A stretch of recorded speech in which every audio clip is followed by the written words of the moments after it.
దాము అన్న కథలో కూడా జ్యోతిష్కుల్ని సంప్రదించినప్పుడు నీకు సంతానం కలగదని చెప్పారు దాము అన్నకి, కానీ బాబాయ్కి అనుగ్రహంతో దాముకి సంతానం కలగటం అనేది జరిగింది. కాబట్టి దీనికి మీకు 5 మార్కులు ఇవ్వటం అనేది జరుగుతుంది. 10లో 1 సమాధానం సరిగ్గా చెప్పారు. కాబట్టి వచ్చే విభాగంలో ఏం పర్వాలా, ఇంకా సమయం చాలా ఉంది. బాబా అనుగ్రహం మన మీద పుష్కలంగా ఉంది. చక్కగా సమాధానాలు చెప్పే ప్రయత్నం చేయండి. ఇప్పుడు మన 3వ అభ్యర్థి భార్గవి గారు. అమ్మ భార్గవి, 3వ అభ్యర్థి నువ్వు. మొదటి ప్రశ్న అమ్మ నీకు, సాయిబాబాతో కలిసి నిద్రించిన వివాహితుడు ఎవరు? మహల్సోపతి. చాలా సంతోషం, సరైన సమాధానం. నామ సప్తాహ ఉత్సవమును ప్రారంభించింది ఎవరు? రాధాకృష్ణమాయి. సరైన సమాధానం.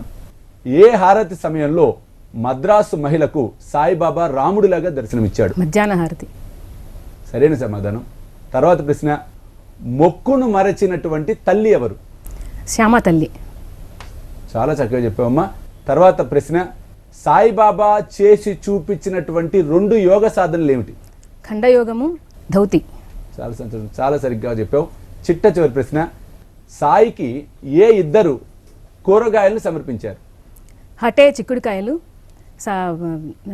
కబర్దే భార్యము వంకాయలు. చాలా సంతోషం, అన్ని ప్రశ్నలకు చాలా చక్కగా చెప్పారు. కాబట్టి ఇదే స్ఫూర్తితో వచ్చే విభాగాన్ని కూడా మనం దర్శించే ప్రయత్నం చేద్దాం. కళామందిర్ శ్రీ సాయి ప్రశ్న మంజరి మొదటి విభాగం శ్రీ సాయి ప్రశ్నావళిలో అభ్యర్థులు సంపాదించుకున్న మార్కుల వివరాలు ఇలా ఉన్నాయి. రేఖా గారు 60 మార్కులు, రజనీకర్ గారు 55 మార్కులు, భార్గవి గారు 60 మార్కులు.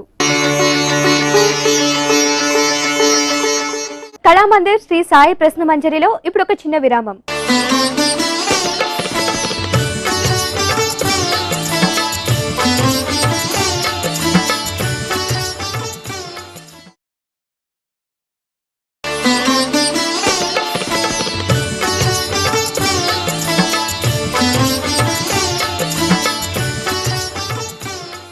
కళామందిర్ శ్రీ సాయి ప్రశ్న మంజరికి తిరిగి స్వాగతం.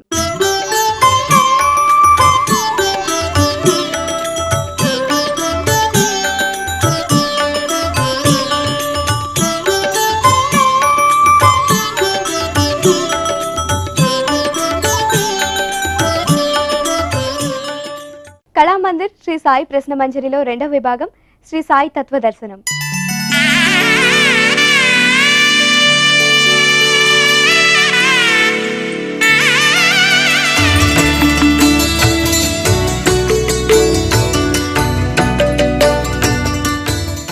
ఈ విభాగంలో గురువు గారు అభ్యర్థికి ఒక కథనివ్వడం జరుగుతుంది. ఆ కథలోని తత్వాన్ని లేదా నీతిని క్లుప్తంగా వివరించాలి. ఈ విభాగానికి 50 మార్కులు ఉంటాయి.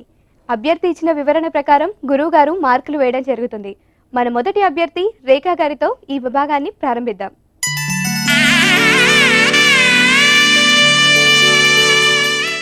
అమ్మ రేఖ, ఇప్పుడు తను చెప్పినట్లుగా ఒక కథ మీకు చెప్పడం జరుగుతుంది. ఆ కథను చక్కగా క్లుప్తంగా చెప్తూ నీతి, ఇక్కడ ముఖ్యంగా మీరు కన్ఫ్యూజ్ అవ్వకండి, ఆ కథ ద్వారా మీకు తెలిసినటువంటి నీతి ఏమిటో చెప్పే ప్రయత్నం చేయండి. దానివల్ల ప్రేక్షకులకు నాకు అందరికి కూడా తెలుసుకునే అవకాశం దొరుకుతుంది.